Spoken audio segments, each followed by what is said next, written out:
үнийн чөлөөлөгөөтэй холбоотой шүү дээ. Тийм учраас энэ тогтоолын төслийг бол улсын их хурл хэлцэж тодорхой шийдвэр гаргах зайлшгүй шаардлагатай гэдэгтээ үл санал нэг байна. За хоёрдугаарт нь хэдэд асуулт байна. Нэгдүгээрт нь энэ шарын гол одоо Шиваогийн чинь нүүрсний нөөц одоо хангалттай юу? Энэ хэний мэдэлтэйгөө хэдэн жилийн өмнө бас нэг тойруулаад ихэнхийн хувийн компаниуд авчихсан тухай асуудал ярьж байсан.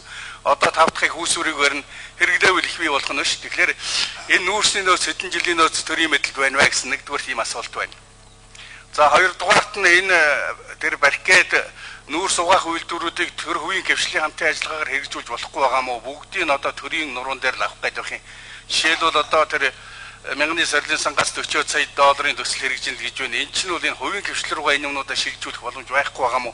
Яагаад заавал төр дээр энэ нуруу төрийн дээр ачааллыг авах гэдэг байна гэсэн хоёр дахь асуулт байна. Гуравдугаарт нь гадаад дотоодын олон төслүүд эрчим хүчний салбарт хэрэгжиж байгаа хэрэгцээ энийг олон гишүүд ярьж байна. Тэгэхээр эдгээр төслүүдийн хоорондын уялдаа холбоо ямар байгаа вэ? Жишээлбэл сая зоригцайд тэр одоо гэрийн харааллыг 1600 айлын одоо бүрээсийг шинжилж байгаа тухай ярьж байна. Энэ одоо хэр бүтэлтэй юм болж байгаа болоо. Энд одоо нөгөө үндснийхээ үйлдвэрлэлийг дэмжсэн эсхий хоньны гаралтай ноос ноолуур ямааныхаа юм хэрглэж байна уу? Эсвэл урдаас нөгөө синтефон авчираад одоо бүрээс хийж байгаа. Эдэн жилийн өмнө тийм синтефон бүрээс тараасан шүү. Тэгвэл энэ ямар ч ажил болохгүй. Хятад эдийн засгийг дэмжсэн нэг тийм л заваа юм болно шүү дээ. Тэгээ үндснийхээ үйлдвэрлэлээс өнд ирсэн, үндснийхээ ёс заншлаас өнд ирсэн, өв соёлоо мартсан ийм заваа юм болно. Тийм учраас энэ гэр дээр ер нь ямар хүн юм яаж энийг их тодорхой хариулж өгөөч надад. За дараагийнх нь төрийн өмчийн хороо ер нь анхаармаар нэг зүйл байгаад байдаг юм да. Энэ төрийн өмчт компаниудын төлөөлөл удирдах зөвлөлийн гишүүд гэдэг нь баахан хэрэгтэй хэрэггүй болсоо гэж хийж гдэг. Гар утсын даадаг нэг хүмүүсийн компаниуд нь ядж байж заримдаа унааныхын зардлыг даана, гадаад дотоод явах зардлын даана. Энэ олон хэрэггүй үнэ ер нь хэзээ төрийн өмчийн хороо зэгслэх юм бэ? Энийг засгийн газар ер нь юу гэж үздэг? Энэ зам дээр ч яагаад байгаа юм? Яаж та гэдэг нэг үйл ажиллагаа явуулж байгаа хэдэн одоо нэг компани дээр л 20-30 хүнтэй компани дээр л бараг 10-аад одоо тууцын зөвлөлийн гишүүд байдаг. За тэгээд тэдний юу хийдэг вэ гэхээр тэр компани үйл ажиллагаа сайжруулахын тухай бараг үндсэндээ нэг юм дуурдаггүй. Дугуйж гэсэн мэддэггүй. Тэгэл одоо сул цалин аваад хангамж эдлээд л байж байдаг. Энэ багнуур дээр бас байдаг юм биш үгаа. Ер нь бол энийг одоо нэг бүр шийдвэрээр зохицтой шийдвэрлэх хэрэгтэй байхаа гэж бодоод байгаа юм аа. За эцэст нь энэ стан зуурхаа хоёрыг би нэг одоо зүйлийг байнга ярьдаг да та нар. Энэ захилгын станцыг нүүрсний уурхаагаар төсөөлөх аргагүй. Нүүрсний уурхайг дулааны захилгын станц байхгүйгээр төсөөлөх аргагүй. Энэ нэг юмний хоёр тал байхгүй. Тэгэхээр энийг эцсийн бүтээгдэхүүн болгож болдгоо юм уу? Энэ уурхайх нь энэ олон өрийг хөвцөөграад станцд нь зарах хэрэгтэй шүү дээ. Станцууд бүгд ашигтай ажиллаж байгаа. Олон улсад ийм түгээмэл дуршлаг байдаг юм аа.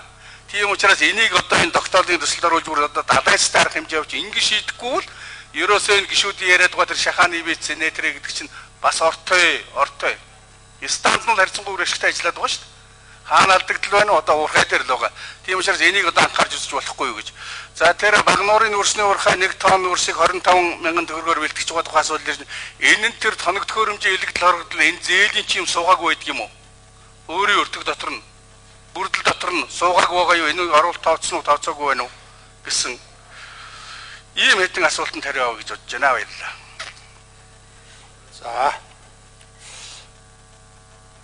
За зоригт хариулъя. Бадам сүрэн гишүүний баха. Бодгошны асуултанд хариулъя. Энэ багнуурын нүүрсний уурхааны хувьд бол яг өөрийн орд дээр байгаа нүүрс нь бол хангалттай байгаа. Нөөц нь бол 590 гаруй сая тонны нөөцтэй. Жилдээ бол одоо нэг 3 сая орчим тонн л олборж байгаа шүү дээ. Тэгээ бодглохлоор бол нөөцийн хувьд бол хангалттай байгаа. За Шиваа овооч гэсэн мөн адил Шиваа овоогийн өөрийнх нь одоо лицензтэй талбай нь хэдий байгаа ч гэсэн 560 орчим сая нөөцтэй талбай нь бол Эрдэнэс эмгээлгээд 100% төрийн өмчөд одоо манай төрийн өмчийн компани дээр нөөц нь 560 сая нөөц нь бол байгаа. Тийм учраас энэ Шиваа овоо багнуур гэдэг энэ төвийн орчин хүчний сүлжээний станцуудыг хангаж байгаа нөөцнүүдийн нөөц бол хангалттай байгаа гэдэг хэлье. Хувийн хвшлийн хувьд бол яагаад одоо жишээлбэл энэ брикетэн түлшний үйлдвэрийг ТЭЦ 2 дээр барьж байгаа гол шалтгаан нь юу байгаа вэ гэхээр өнөөдөр түүхийн нүүрсний үн брикетэн түлшний үнийн хоорондын ялгаа бол бараг ер нь 30 гаруй хувиар илүү ялгаатай болох гэдэг. Өөрөөр хэлэх юм бол брикетэн түлшийг бол гаргаад зарах юм бол хүн авахгүй байх магадлал маш өндөр.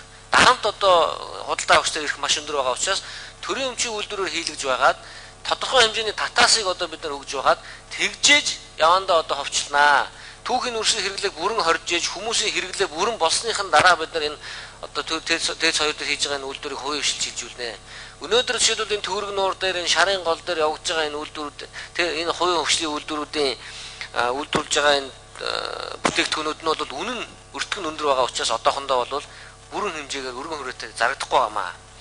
За, Синтепоны бүрээсээ тухай хуулиар би зүгээр одоо энэ тараагдж байгаа энэ бүрээсүүд бол бүгдээрээ манай энэ одоо эсхий бүрээс байгаа.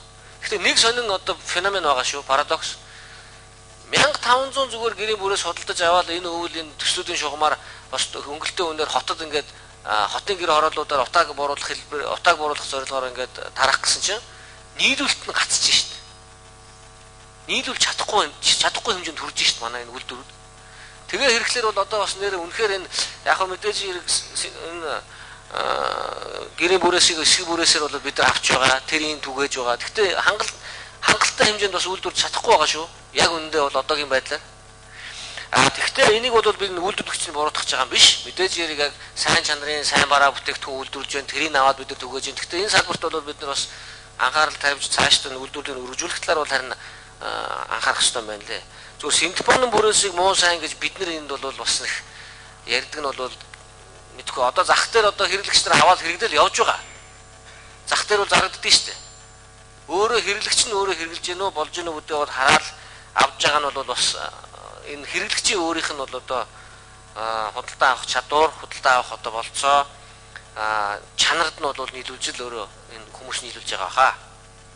Туузын хувьд бол таньдаа санал нэг байна. Төлөөлөл удирдах зүйлийг бол засгийн газраас үүрэг өгөөд бие даасан энэ түүзийн гишүүдийг томилох журам батлагдсан байгаа. Удахгүй сонгон шалралт нь явагдана. Төлөөлөл удирдах зүйлүүдийн 3.1-ээс доошгүй хувь нь бол үндсэндээ бие даасан хүмүүсээр томилж харин ч одоо үйл ажиллагааг сайжруулна гэсэн юм бодолтой байгаа. За цахилгаан станцуудын хувьд бол нүүрсний уурхайг худалдаж авах асуудлууд бол тавигдахгүй байгаа одоохондоо. Яг л цахилгаан станцууд маань өөрсдөө энэ эрчим хүчний үнээсээ болоод алдагдaltaй ажиллаж байгаа. Саяны тийм учраас энэ тогтоол гараад энэ 13 оноос хойш харин цахилгаан станцууд маань ашигтай ажиллаад ирсний дараа бол станц уурхаануудад нэгдсэн юм цогцлбор байгуулах бол нэрээ шууд дараагийн асуудал болно хаа гэж бодож байна. За Багнуурын хувьд бол 25,000 биш шүү өнөөдөр үн. Ерөөсөө 25,000 биш. 18,200 байгаа болов те. Тэгээ 18,200 байгаа. 25,000 ерөөсөө биш шүү. Энэ өнөөдрийн өртөг нь бол бид нар энэ сая хүмүүсийн хэлээд байгаагаар бол хувийн хвшлийн өртгөөс бол тийм өндөрч биш. Хувийн хвшлийнх нь $15 үйлдвэрлэж яхад $15 гэдэг бол 20,000 төгрөг.